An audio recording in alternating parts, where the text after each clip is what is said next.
Hi, and welcome to the Stockscores Market Minutes for July 25th, 2014. This week I want to talk about why people sell. It's an important thing to consider since, as investors, we always want to know where the exit door is. The selling decision is a very emotional one. People will often sell, not for rational reasons, but for emotional reasons. And some of those include hitting resistance. If the market is back to an old high, which people remember as a previous topping out point, they'll say, well, the last time I got to this level, it went down, so I'm going to sell when it gets to that $10 high it hit 3 months ago.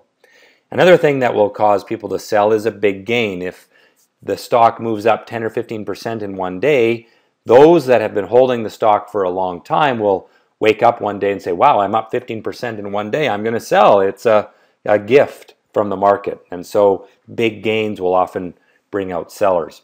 Breaks of support are an indication that something is wrong, and so if a market has been holding above a certain price level, like $10, let's say, and it keeps bouncing off of that floor price, and then one day it goes down to $9, you have a lot of people who suffer some uncertainty about that stock and will sell because it is breaking through the floor.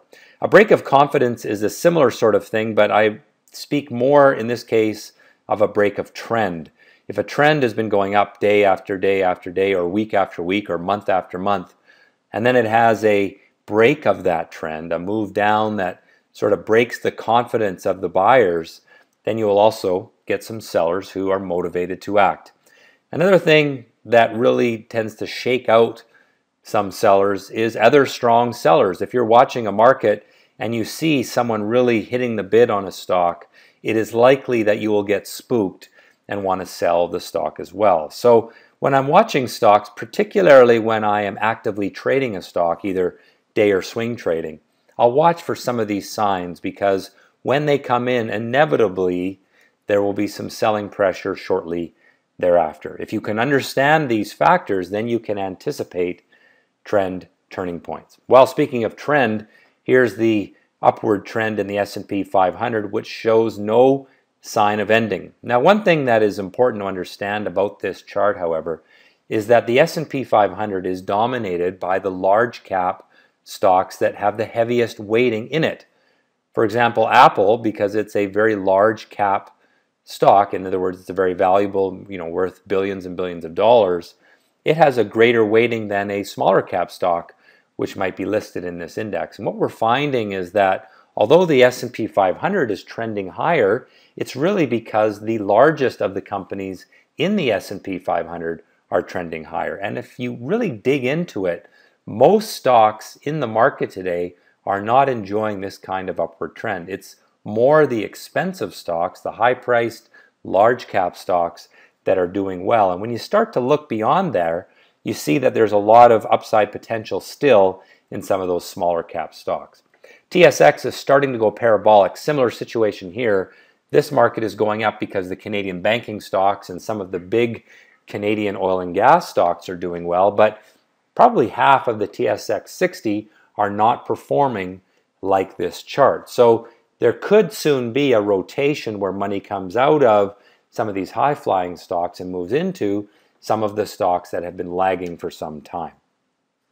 TSX Venture is one of those small cap sectors where really we've got investors ignoring it. You can see, however, that the bottoms are building in an upward fashion over the last few months, and if we can get a break through that red line of resistance, we could see a turnaround in the TSX Venture. Until I see that break through the red line, I'm not going to get too excited about buying those stocks. Treasuries broke the downward trend line 2 weeks ago and continued higher this week. That means lower interest rates. If you're in the market for a mortgage, your interest rates are going down, and that is really good for business in many ways because their borrowing costs go lower. It also makes stocks more desirable. If you can buy a stock yielding 4%, that's better than buying a bond which is yielding 2.5% or whatever bonds are yielding these days. US dollar broke its downward cycle of falling tops this week, and that indicates probably some upside in the near term for the US dollar. Really, this is a chart in a lot of congestion, so I don't expect that we're going to get a real bull run in the US dollar, but it does look like money is coming back to the US and much of it landing in that bond market. So these two are sort of confirming one another. The gold market broke its little downward trend, but not decisively so. It did that a few weeks ago, and we've sort of been trickling around this trend line here. Has very good support of that green line. That green line represents a trend line that goes back 10 years. So very good support of the green line and trying to turn around, but the buyers just can't seem to find any motivation. So this is a chart that has good potential, but is not quite there yet. Here's a chart of oil. It broke its upward trend line. I highlight that, the upward sloping one in red, and then I've got another new one in green, which is now new support because the market bounced off of that area last week. I think oil probably trickles a little bit higher, but more than anything, I would say I'm sort of on the optimistic side of neutral on oil. I don't like that upward trend line was broken 3 weeks ago, but at the same time, generally in this chart, we have rising bottoms. So I would say just slightly optimistic on the oil chart right now. Fear is in a downward trend, no sign of abatement there, and we are seeing a little tick up in volatility the last couple weeks, and it may be that traders are starting to take a greater interest in some of the volatility, but at this point it's still not much of a strong trend in fear rising. US stocks, Canadian stocks, both bullish, neutral on gold in both time frames, neutral on oil. The Canadian market is going parabolic, which means it is ripe for a pullback.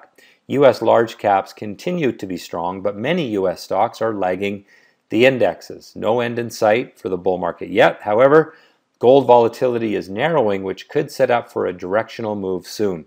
Oil volatility also lessening, and generally, as I said, slightly optimistic on oil. That has been the Stockscores Market Minutes for July 25th. Have a great week in the market and trade well.